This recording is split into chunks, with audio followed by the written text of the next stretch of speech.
이제는 알고리즘 분석과 빅 O에 대해서 설명드리겠습니다. 알고리즘 분석하는 기본적인 세 가지 원리를 좀 설명드리겠습니다. 우선 앞서 설명드린 것처럼 최악의 경우를 분석합니다. 물론 다른 대안으로 평균의 경우 분석할 수 있지만 앞서 설명드린 것처럼 최악의 경우 분석이 좀 더 효과적입니다. 그리고 이 최악의 경우 분석은 입력이라는 어떤 과정도 필요 없는 분석하기 상대적으로 쉬운 최악의 경우 분석이 더 효과적이기 때문에 그렇습니다. 두 번째 원리는 큰 그림 분석입니다. 이 얘기는 우리가 앞서 그 합병 정렬을 분석했을 때 그래도 다른 분석들에 비해서는 되게 세세하게 분석을 했었습니다. 그런데 여기서 그 어떤 그 알고리즘이 어떤 입력 n에 대해서 필요한 작업량, 작업 필요한 작업 양을 나타내는 그 함수에서 상수 계수와 낮은 착수 항들은 무시하고 가장 큰 영향을 주는, 즉 속도에 가장 큰 영향을 미치는 요소만 가지고 분석을 하겠다는 겁니다. 왜 그렇게 하냐? 이렇게 하는 것이 간단합니다. 분석하기 쉬운 거죠. 그리고 이 상수 계수와 낮은 착수 항들은 보통 프로그래밍 언어와 실행 환경에 의해서 결정됩니다. 즉, 언어와 환경에 따라서는 바뀔 수 있는 요소라는 점도 우리가 생각을 해봐야 됩니다. 또 하나, 이렇게 큰 그림 분석을 하는 이유는 이와 같은 상수 계수와 낮은 차수를 무시하는 게 간단하지만 만약 그것이 비교 분석에 잘못된 결과를 주면 안 되겠죠. 하지만 이렇게 큰 그림을 분석해도 예측 능력과 비교 능력이 문제가 없습니다. 그렇기 때문에 우리가 큰 그림 분석, 즉 알고리즘에 소요되는 비용을 함수로 나타냈을 때, 그 입력 n에 대한 함수로 나타냈을 때 상수 개수와 낮은 차수 항들은 무시하는 겁니다. 두 번째 원리와 비슷한 면이 있는데요. 정근적으로 분석하겠다는 겁니다. 즉, 음, 그 작은 입력에 대해서는 고려하지 않고 입력 크기 n이 증가됨에 따라서 알고리즘 수행 시간의 증가 비율에 초점을 두겠다는 것입니다. 이것의 이유는 알고리즘 수행 속도는 언제 결정적인 영향을 미치냐면은 입력 크기가 클 경우에만 미칩니다. 그래서 입력 크기가 작은 경우에는 알고리즘 성능 분석이 큰 의미가 없을 수도 있습니다. 따라서 우리는 점근적 분석을 합니다. 입력 크기가 매우 클 때 알고리즘 수행 시간이 얼마나 빠르게 증가하냐, 여기에 초점을 둬서 분석을 하게 됩니다. 그리고 이런 원리를 바탕으로 우리가 사용하는 도구가 빅 O가 되겠습니다. 빅 O를 설명드리기 전에 실제 좀 그림으로, 그래프로 한번 합병 정렬과 삽입 정렬을 비교해 보겠습니다. 합병 정렬은 아까 분석한 대로 6n 로그 n 플러스 6n의 비용이 들고요. 삽입 정렬은 2분의 n제곱 비용이 듭니다. 최악의 경우가 그렇다는 거고요. 이 경우에 보면 작은 경우에 있어서는 작은 경우에 있어서는 어, 작은 경우에 있어서는 삽입 정렬이 더 우수하다는 것을 알 수 있습니다. 그런데 어느 시점이 되면 그 n제곱, 즉 삽입 정렬이 증가하는 그 비율이 훨씬 더 빨라지게 됩니다. 그리고 그것이 크면 클수록 그 갭은 벌어지게 되어 있습니다. 따라서 여기서 한 번 더 강조드리는 것은 두 가지인데요. 입력 크기가 작으면은 비교 분석, 우리가 하는 그 큰 그림 분석, 정근적 분석은 맞지 않다. 맞지 않다라는 거고요. 또 알고리즘의 성능은 언제 중요하냐면은 입력 크기가 클 때 중요하다. 입력 크기가 클 때 중요하다라는 것입니다. 그러면 우리가 얘기하는 빠른 알고리즘이라는 것은 그럼 이렇게 결론을 내릴 수 있습니다. 최악의 경우 수행 시간이 입력의 크기에 따라 느리게 증가하는 알고리즘을 빠른 알고리즘이라고 한다. 그럼 앞에서 봤을 때 합병 정렬은 삽입 정렬보다 빠른 알고리즘입니다. 입력 크기에 따라 증가하는 속도가 느립니다. 누가 더 느리게 증가하냐. 그리고 이 빠른 알고리즘의 기준점은 선형 시간입니다. 선형 시간이면 빠른 것이고 선형보다 느리면 느린 거고요. 이렇게 기준이 선형 시간이다. 그러니까 우리의 목표는 어떤 알고리즘이 어떤 문제가 주어졌을 때 선형 시간 알고리즘 찾는 거예요.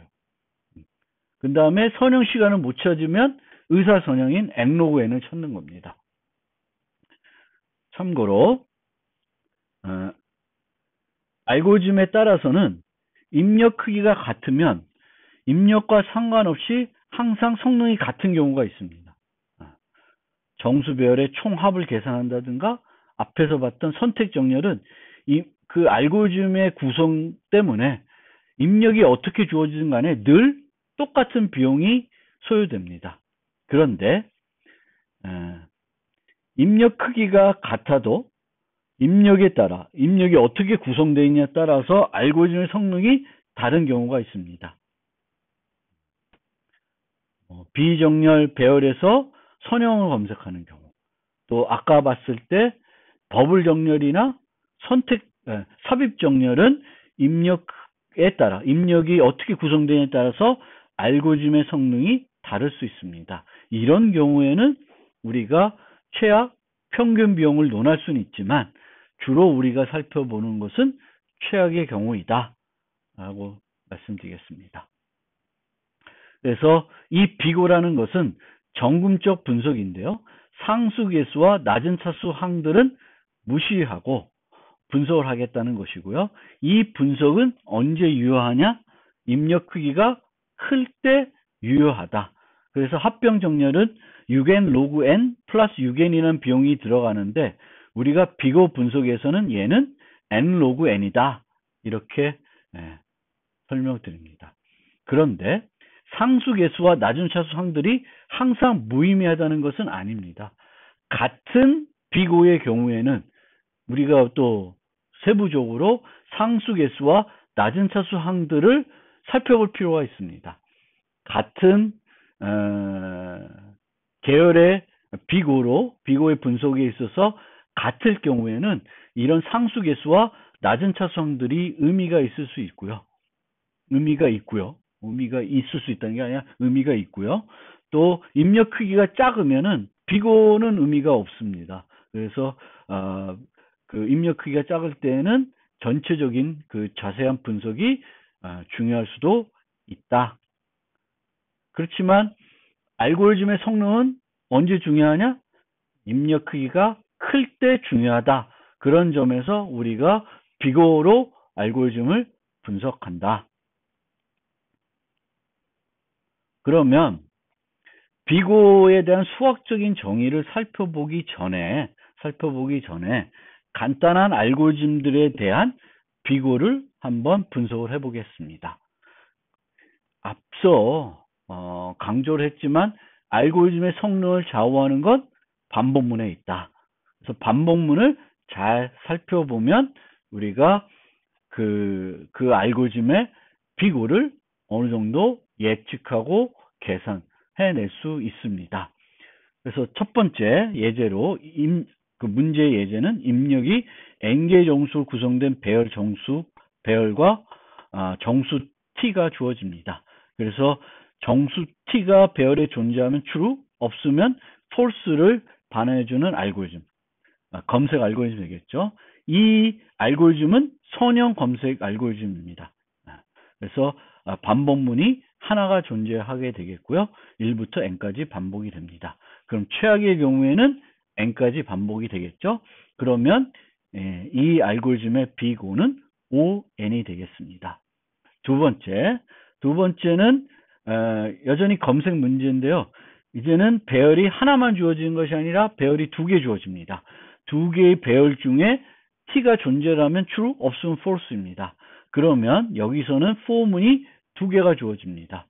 두 개가 되어 있습니다. 그런데 중첩되어 있지 않아요. 중첩되어 있지 않고요. 그럼 전체적인 비용은 EN, 최악의 경우에는 A에도 없고 B에도 없는 경우입니다. 그러면 전체 비용은 EN이 소요됩니다. 그러면 빅 O로 했을 때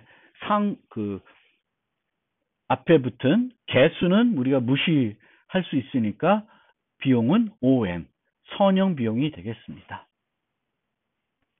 자, 세 번째 문제는 두 개의 배열이 주어지는데요. A와 B의 공통으로 어떤 정수 T가 존재하는지를 살펴보는 문제입니다.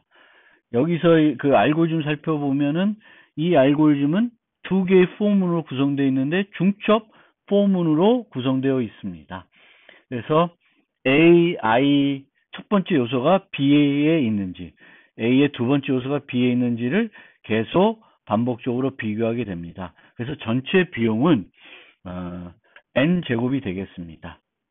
5n 제곱. 그래서 이 알고리즘의 시간 보탭도는 5n 제곱입니다. 2차 시간 비용이 소요되는 알고리즘이 되겠습니다. 그 다음 문제는 비슷한 문제인데 두 개의 배열이 주어지지 않고 한 개의 배열만 주어져 있습니다. 한 개의 배열만 주어져 있고 여기에 중복된 요소가 있는지를 찾는 그런 문제가 되겠습니다. 이 문제는 앞서 살펴본 문제이고요. 이 경우엔 최악의 경우 소요된 비용이 계산해 보면 총 2분제 n 곱하기 n-1 나누기 2가 되겠습니다.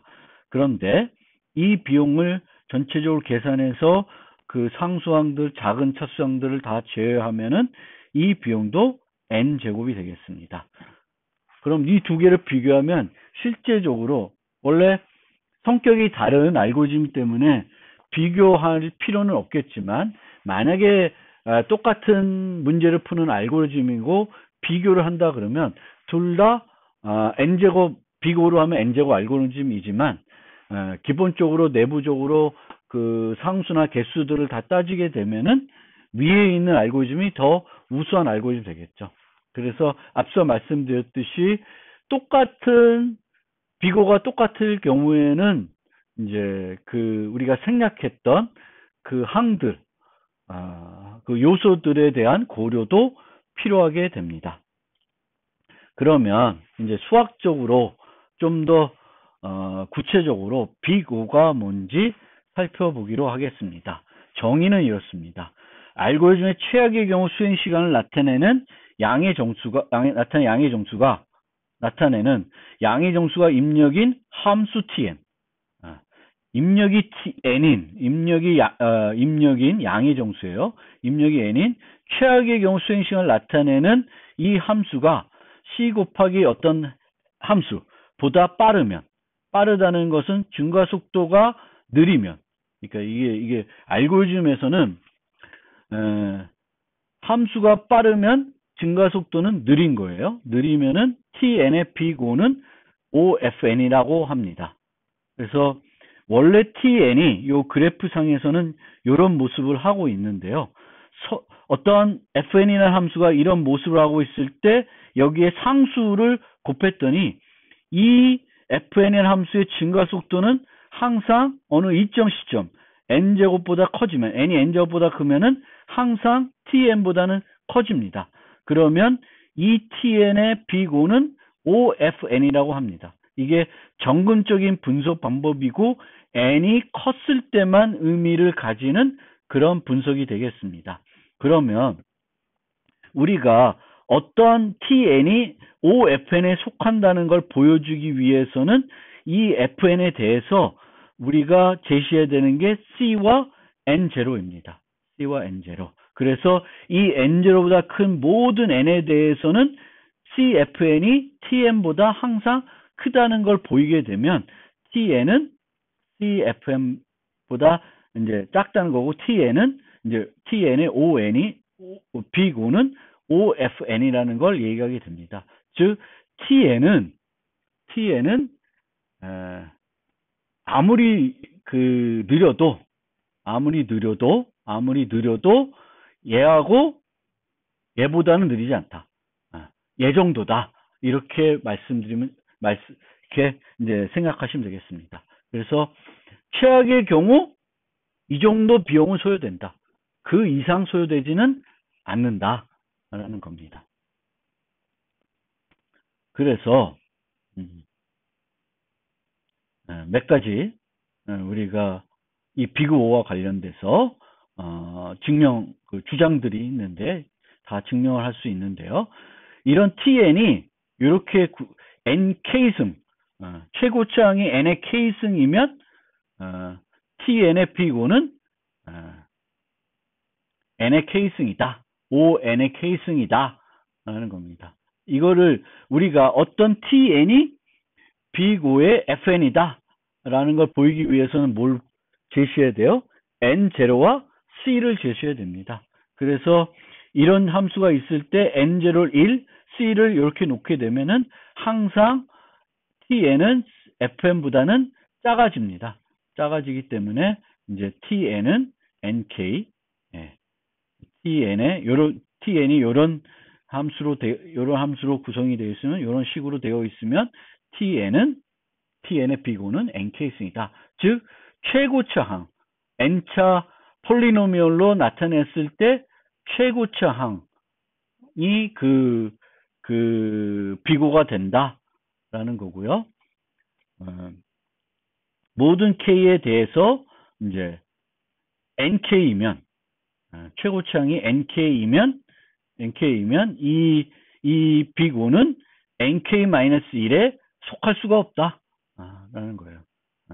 그래서 이런 경우에는 모순에 의해서 증명할 수가 있습니다. 즉 이렇게 큰 거를 보일 수가 없다라는 거죠. 항상 이제 어떤 c를 이 nk에 c를 nk-1에 곱했을 때 얘보다 항상 크게끔 만들 수 있는 c와 n0가 존재할 수 없다라는 것을 보임으로써 증명할 수 있습니다. 그래서 간단한 건 여기서 이 복잡한 수학보다는 우리가 알아둬야 될 게 이제 어떤 알고리즘이 주어지면 이 알고리즘에 필요한 연산수를 입력에 대해서 이런 다항식으로 나타내게 되겠고 그 다항식에서 최고차 항이 그 알고리즘의 비고가 된다. 이렇게 이해하시면 되겠습니다. 그 다음에 우리는 주로 이제 빅 5를 쓰는데 빅 5 말고 빅 오메가 그리고 빅 세타가 있습니다.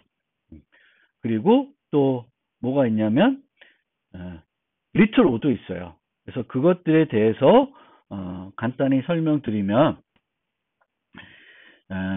빅 오메가는 이제 이렇게 정의가 됩니다. 빅 오메가는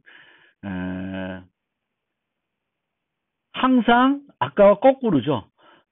어떤 fn에 대해서 c를 곱했을 때 tn이 얘보다 항상 크다라는 것을 보이게 되면 tn은 빅 오메가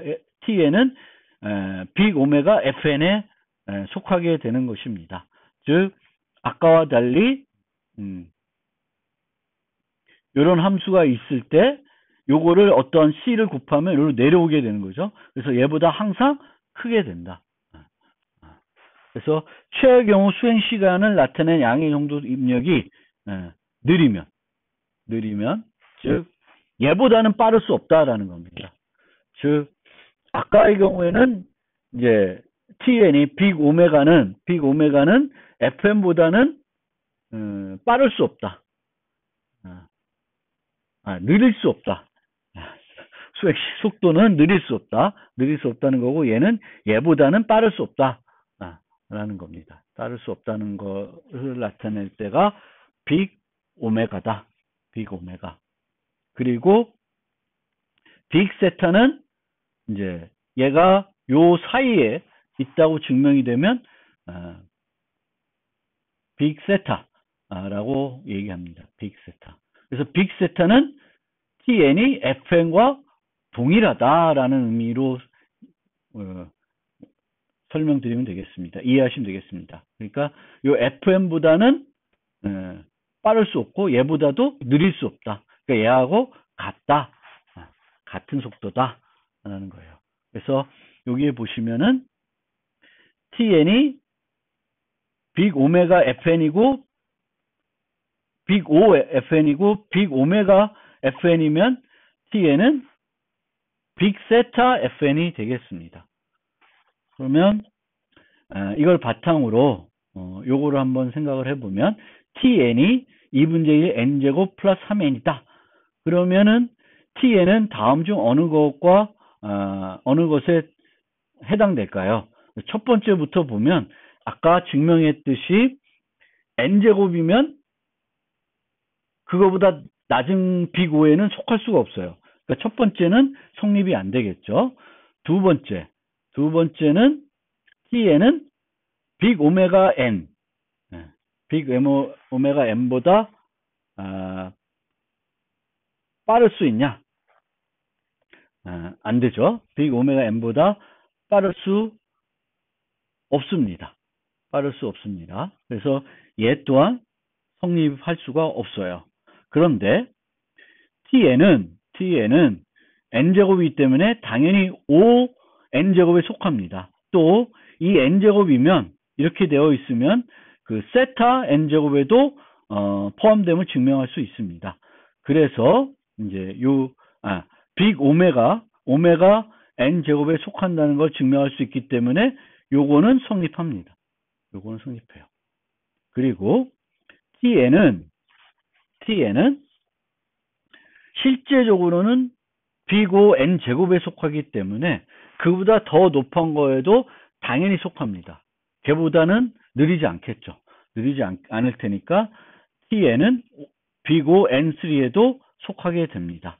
그래서 다음 중 성립하는 것은 세 번째와 네 번째가 되겠습니다.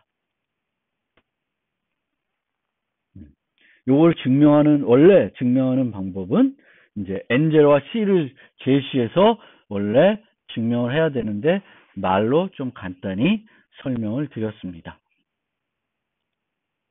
그리고 리틀 o라는 노테이션도 있습니다. 그래서 리틀 o는 아까 빅 O는 특정한 N0에 대해서 특정한 N0에 대해서 어떤 C가 존재를 해서 그 CFM보다는 작아야 되지만 여기서는 모든 C에 대해서 FM보다는 작아야 됩니다. 작을 경우 빅 O예요. 그래서 큰 O는 하나의 상수에 대해서 성립하면 되지만 리틀 O는 모든 실수에 대해서 모든 실수 C에 대해서 성립해야 됩니다. 그런 차이가 있습니다. 그래서 nk-1이면 이 nk-1는 ONK에 속하게 됩니다. ONK. 그러니까 nk-1이면 얘는 원래는 빅 O의 nk-1이 되겠죠. 그리고 얘는 nk보다는 빠를 겁니다. 그러니까 빠르니까 얘에 속하게 되는 거게 되겠습니다. 리틀 O, 빅 세타, 빅 오메가는 그냥 물론 빅 세타는 또 많이 쓰긴 해요. 많이 쓰긴 한데 우리 수업에서는 그렇게까지 하면 복잡하고 혼란스러울 수 있기 때문에 살펴보는 거는 빅 O만 활용하겠습니다. 하지만 여러분들은 빅 O 말고 빅 오메가, 빅 세타라는 개념이 있다는 것을 알아두시길 바랍니다. 벤 다이어그램을 통해서 그 세 가지를 간단하게 비교해 보겠습니다. 우선 빅 O라는 것은 FM보다 더 느릴 수 없는 알고리즘입니다. 그러니까 N제곱보다 작은 애들, N제곱이거나 N제곱보다 작은 애들은 다 빅 O에 속하게 됩니다. 오메가 FN은 FM보다 빠를 수 없는 알고리즘입니다. 빠를 수 없는. 즉, 오메가 N제곱은 N제곱을 포함해서 N제곱보다 느린 애들은 다 오메가 N제곱에 속하게 됩니다. 그러면 빅세타 FN이라는 것은 이제 오메가 FN에도 속하고, 빅 O FN에 속하고, 빅 오메가 FN에 속하는 애들입니다. 그래서 여기에 보시면은, 요쪽, N제곱인 애들만, 실제 N제곱인 애들만 그 빅세타 N제곱에 해당되겠습니다. 그리고 요 동그라미 원은 오메가 N제곱에 해당되는데, 이 오메가 N제곱 중에 요 빅세타에 해당되지 않는 애들이 이제 리틀 O에 해당되는 애들이 되겠습니다. 빅오에 대한 설명을 대략적으로 드렸는데요. 여기서 한 가지 꼭 간과해서는 안 되는 것이 뭐냐면은, 그 알고리즘의 입력 크기, 빅오 분석했을 때 빅오는 입력 크기에 대한 다항식으로 알고리즘 성능을 나타내는 거예요. 그런데 여기서 입력 크기 n이라는 게 과연 뭐냐라는 거예요. 일반적으로는 그 n이 뭔지는 되게 직관적으로 알 수 있습니다. 예를 들면 우리가 앞에서 살펴본 대부분의 문제는 입력으로 배열을 사용하고 있습니다. 그러면 이런 배열을 사용했을 때 입력의 크기가 뭐냐? 배열의 크기가 됩니다. 리스트의 크기. 그리고 이 리스트의 크기는 좀 더 다르게 살펴보면은 입력이 차지하는 메모리 크기에 비례하게 됩니다. 그러니까 배열의 용량이 10이다. 배열의 크기가 10이다. 그러면은 그만큼 많은 메모리가 필요하게 됩니다. 그런데 이제 일반적으로 우리가 직관적으로 알 수 있는 그런 입력 크기 말고 어떤 것이 있냐면은, 예를 들면 주어진 양의 정수가 소수인지 판단하는 그런 문제를 한번 생각해 봅시다. 그러면 되게 효율적인 알고리즘도 있을 수 있는데, 아주 무식하게 직관적으로 구현하면은 2부터 n-1까지 차례대로 나누어 보는 거예요. 차례대로 나누어서 만약 나누어진 수가 있으면 합성수고 나누어진 수가 없으면 소수로 판단할 수 있습니다. 그러면 이 알고리즘은 정수가 얼마냐에 따라서 필요한 반복문의 횟수가 달라집니다. 그 정수가 커지면 커질수록 소요된 비용이 많아집니다. 그런데 아까 직관적으로 우리가 생각했던 것처럼, 그럼 이 문제의 입력 크기는 정수가 하나 들어오니까 1이다 라고 생각하면 안 된다는 겁니다. 왜냐하면은 그 정수가 무엇이냐에 따라서 알고리즘 성능이 달라지기 때문입니다. 그래서 여기서는 뭘 살펴봐야 되냐면은 정수 값이 커짐에 따라서 필요한 비트 수를 한번 살펴볼 필요가 있습니다. 메모리를 살펴볼 필요가 있고, 이 어떤 정수가 주어졌을 때 필요한 비트 수는 로그 n입니다. 로그 n. 로그 2n 이 비트 수를 생각하기 어려우시면 로그 2n 비트 수를 고려하지 않고 정수를 십진수로 나열했을 때, 십진수로 표현했을 때 차지하는 자릿수로 생각해도 괜찮습니다. 그러면 이제 밑에 있는 지수의 베이스만 달라질 뿐 차이는 없습니다. 그런데 우리가 비트 수로 생각하게 되면 입력 크기는 2의 K승이 됩니다. 2K가 되는 거죠. 2K. N이 아니라, 하나가 아니라 2의 K승이 필요하다. 반복이 필요하다. 그러니까 예를 들면 10이면 2부터 9까지 이제 나눠봐야 되는데, 그 개수가 대략 2의 K승계이다. K승계. 앞서 말씀드린 이 수가 소수인지 여부를 검사하는 알고리즘 말고 조금 다른 알고리즘을 살펴보겠습니다. 소인수분해 알고리즘입니다. 이 소인수분해 알고리즘은 양의 정수 n이 주어졌을 때 이 n의 모든 소인수를 찾는 거예요. 그 소인수를 m에 저장한다고 생각하시면 됩니다. 그래서 계속 나누면서 이 m에다가 이 소인수 값을 집어넣게 됩니다. 2로 한 3, 4번 나눠지면 2가 계속 들어가겠죠. 그런 알고리즘입니다. 그러면 이 알고리즘은 우리가 지금까지 살펴봤던 통상적인 알고리즘 분석에 의하면은 이제 반복문으로 구성되어 있고 중첩 반복문이고요. 그런데 최악의 경우는 얼마만큼 소요되냐? 이게 하나도 안 돌아갈 때를 말씀드리는 거죠. 그래서 n이 그 n이 소수인 경우에는 계속 나눠서 n으로 나눠질 때까지 n이 d가 n이 될 때까지 반복을 하게 됩니다. 그럼 while문의 반복 횟수는 2부터 시작했으니까 정확하게는 n-1이 됩니다. 그러면 지금까지 우리가 빅5를 분석한 것을 그대로 적용하면은 빅5는 ON이다. 선형시간 알고리즘이다. 라고 말씀드릴 수 있는데, 이렇게 분석하는 것은 잘못 분석된 겁니다. 앞서 설명드린 것처럼 입력 정수 n이 커질수록 n을 저장하기 위한 필요한 공간이 증가하고요. 이 n이 차지한 공간을 비트수로 나타나면 비트수로 나타냈을 때 그 비트수가 k이면 필요한 반복 횟수는 2의 k승 마이너스 1입니다. 따라서 이 반복문이 반복되는 횟수는 k를 이용해서 설명드리면 2k-1이 되고요. 따라서 이 알고리즘의 빅5는 2의 n승입니다. 2의 n. 지수 시간이 소요되는 알고리즘이 되겠습니다. 그러면 우리들이 알고리즘을 분석했을 때 흔하게 접하게 되는 빅5들이 뭐가 있냐? 첫 번째는 O1입니다. 상수 시간 비용이 들어가는 경우이고요.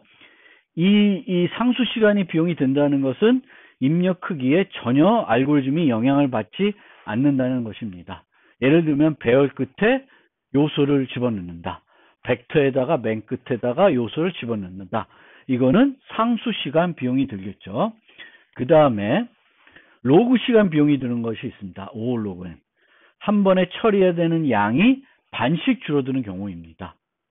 대표적인 예가 이진 검색이 되겠죠. 반씩 쪼개서 검색이 이루어지게 되겠습니다. 그 다음에는 선형 시간, ON이에요. 선형 검색이 ON 비용이 들겠죠. 여기까지가 보통 이제 확장성이 있는 그런 오더라고 우리가 얘기하고 있습니다. 그 다음에는 ON은 아니지만 거의 선형 시간이다라고 얘기하는 것이 n 로그 n이 있습니다. ON 로그 n. 얘를 그래서 의사서용 시간이라 한다. 합병 정렬과 퀵 정렬이 이 비용을 빅 오더가 이 빅5 n 로그 n이 되겠습니다. 그 다음에는 n제곱 2차 시간 비용이 들어가는 것들이 있습니다. 앞서 살펴본 버블 정렬이나 선택 정렬, 삽입 정렬 이런 것들이 다 n제곱 알고리즘 되겠습니다.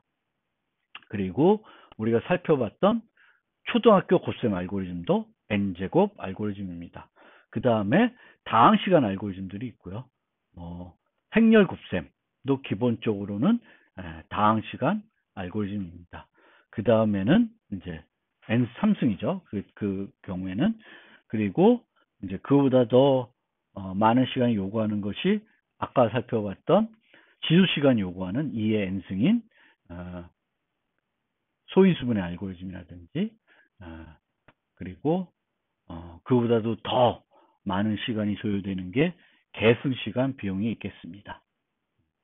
어쨌든 다항 시간의 경우도 그 다차 항이 최대 항이 매우 클 경우에는 우리가 요구된 어떤 시간 내에 어떤 알고리즘이 완료될 거라고 기대하기는 어려울 수 있습니다. 그래도 우리는 보통 어떤 알고리즘을 복잡한 알고리즘의 성능을 논할 때 다항 시간 알고리즘인지 아닌지 이렇게 구분을 하게 되겠습니다. 그리고 다항 시간이 아닌 알고리즘들은 실제 현장에서 사용하기 힘든 알고리즘들이 되겠습니다. 특히 입력 크기가 어느 정도 커지면은 사용하기 힘든 시간이 되겠습니다. 끝으로 실습으로 알고리즘 하나를 마지막으로 살펴보겠습니다. 이동평균을 계산하는 겁니다. 이동평균. 이동평균이라는 것은 어떤 리스트가 주어지고 이 리스트의 구간별 평균을 구하는 겁니다. 그래서 이 경우에 구간이 2다 그러면 1, 5의 평균 3, 5, 4의 평균, 4, 3의 평균, 3, 2의 평균을 구하는 겁니다. 뭐 m은 3이 될 수도 있고 더 커질 수도 있고 그렇습니다. 그런 이동평균을 계산해라 라고 하면은 이거를 직관적으로 구현하면은 아래와 같은 알고리즘으로 만들어낼 수 있습니다. 그래서 m부터 n까지 반복을 하게 되는데 그 m을 기준으로 그거보다 작은 것들을 쭉 합쳐서 평균을 내고 그 다음에 또 i를 하나 증가시켜서 또 거기서부터 또 m개 작은 것들을 다 합쳐서 또 평균을 구하고 이런 식으로 반복적으로 그 이동 평균을 계산하게 됩니다. 그럼 이것의 비용은 nm에 비례하게 됩니다. n 곱하기 m이 되겠습니다. 그런데 실제 우리가 이런 직관적으로 항상 어떤 문제가 주어지면은 아주 효과적인 알고리즘을 찾기보다는 먼저 직관적으로 쉽게 구현할 수 있는 알고리즘부터 생각해 볼 필요가 있습니다.